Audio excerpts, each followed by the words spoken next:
I wanted to come back to a question I got today from Dwayne Strauss, who's based up in Queensland.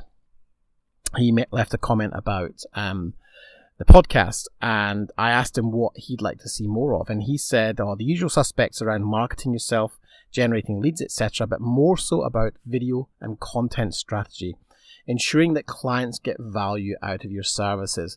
And given that content is such a big part of our strategy, and something we spent a lot of money and time on, I thought it would be worth touching on that today to help you understand a bit about why we're doing that and what kind of results we're getting.